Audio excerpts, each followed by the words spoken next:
ये दक्षिणावर्त परिवर्तन, जब व्यक्ति किसी दिशा में चल रहा हो और दाएं मुड़ना हो तो वह घड़ी के चाल की दिशा में मुड़ेगा।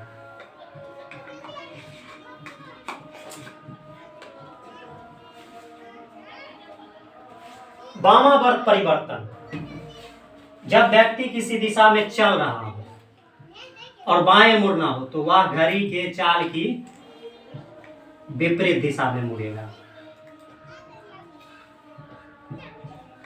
ठीक, दक्षिणावर्त परिवर्तन हमेशा घड़ी के चाल की दिशा में होती है और वामावर्त परिवर्तन घड़ी के चाल की विपरीत दिशा में, एंटी क्लॉकवाइज।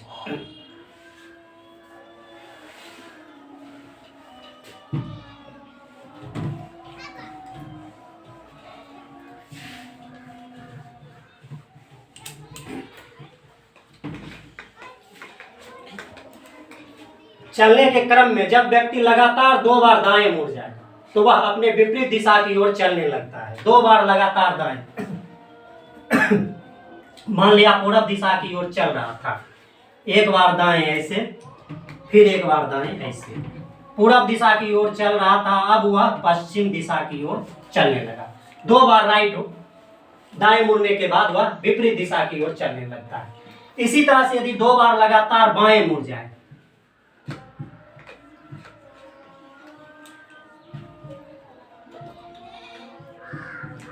यदि 2 बार लगातार बाएं मुड़ जाए तो भी वह अपने विपरीत दिशा की ओर चलने लगता है, उसका दिशा विपरीत हो जाता है।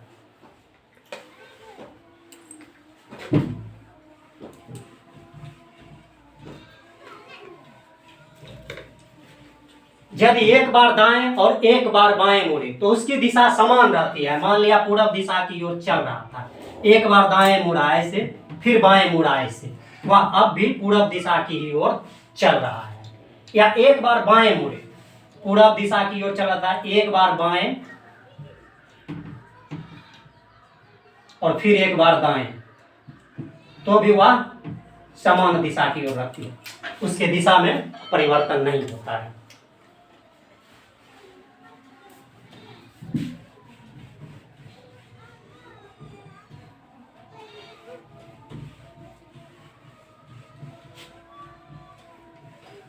प्रश्न हल करने के बाद यदि 2 दिशा बच जाए और एक दूसरे के विपरीत हो तो उस दोनों दिशाओं में एक दूसरे को घटा देते हैं।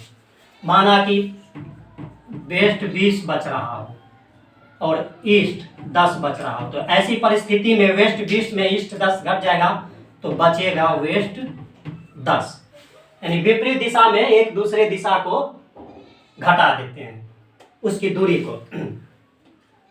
समान दिशा में जोड़ देते हैं। मान लिया वेस्ट बच रहा है 20 और वेस्ट बच रहा है 10, तो ऐसी परिस्थिति में हो जाएगा वेस्ट 30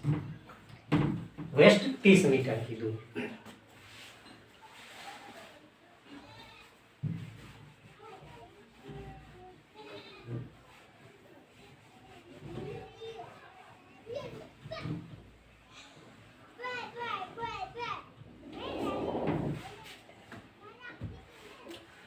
आइए प्रश्न को देखते हैं। आकृति जब स्कूल पहुंचती है तो उसका मुख पूरब दिशा की ओर होता है।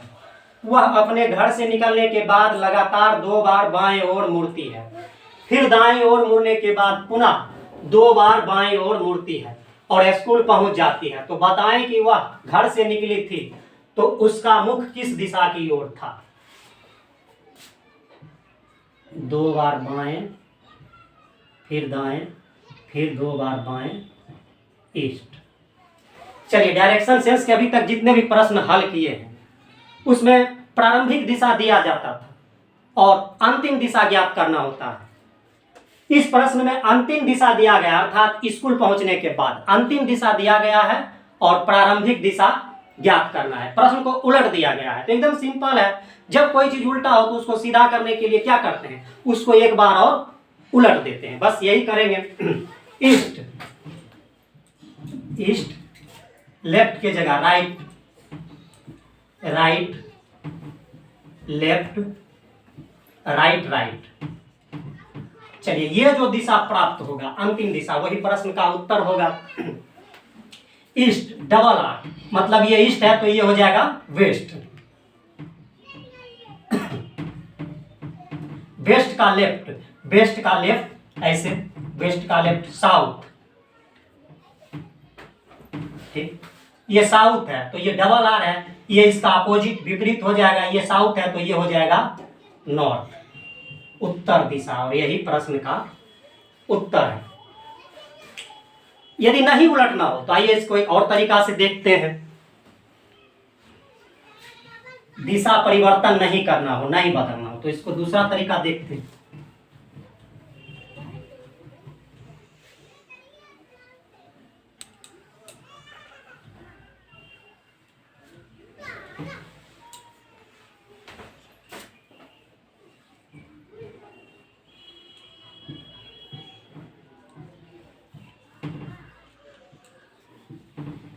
चलने के क्रम में व्यक्ति जब भी मुड़ता है तो वह 90 डिग्री के कोण पे मुड़ता है। उत्तर दिशा की ओर चल रहा था, दाएं मुड़ने के बाद 90 डिग्री के कोण पे मुड़ता है, या बाएं मुड़े तो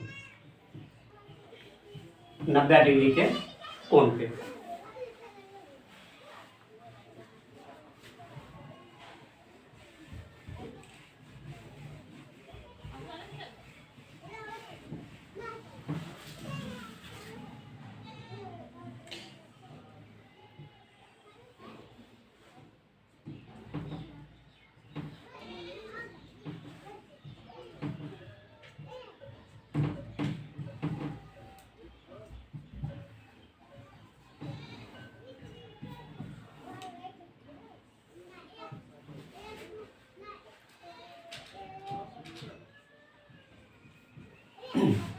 चलिए, यहां से यहां तक की दूरी 45 डिग्री, यहां से यहां तक की दूरी 90 डिग्री, यहां से यहां तक की दूरी 180 डिग्री, यहां से यहां तक की दूरी 270 डिग्री।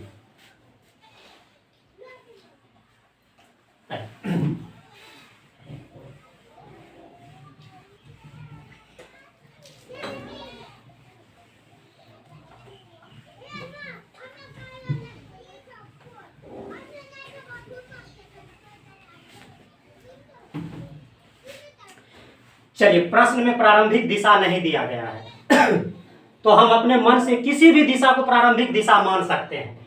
मान लिया हम पश्चिम को प्रारंभिक दिशा मानते हैं, माना कि पश्चिम दिशा से वह चलना आरंभ किया गया और 2 बार बाएं मुड़ा,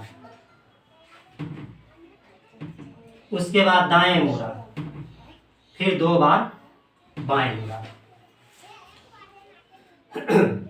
ये पश्चिम दिशा हम माने, आप चाहें तो जो मर्द हो वो दिशा मान सकते हैं, ये कोई जरूरी नहीं है। चलिए, पश्चिम दिशा की ओर चलना आरंभ किया, 2 बार बाएं मुड़ा, तो पश्चिम तो ये हो जाएगा पूरब, ईस्ट, ठीक। ईस्ट का राइट साउथ, साउथ का अपोजिट डबल है नॉर्थ। तो हमारा हमने प्रारंभिक दिशा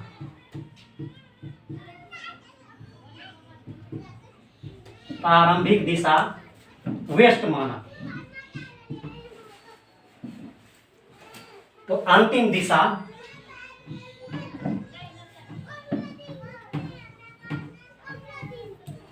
नॉर्थ प्राप्त हुआ, नॉर्थ। जबकि प्रश्न के अनुसार अंतिम दिशा पूरब होना चाहिए।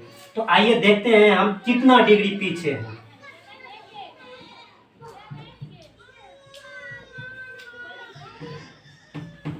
चलिए, इसको प्रारंभिक दिशा माना, ये हमारा अंतिम दिशा प्राप्त हुआ। जबकि प्रश्न में अंतिम दिशा ईस्ट दिया गया है, पूरब, तो इससे ये 90 डिग्री आगे है।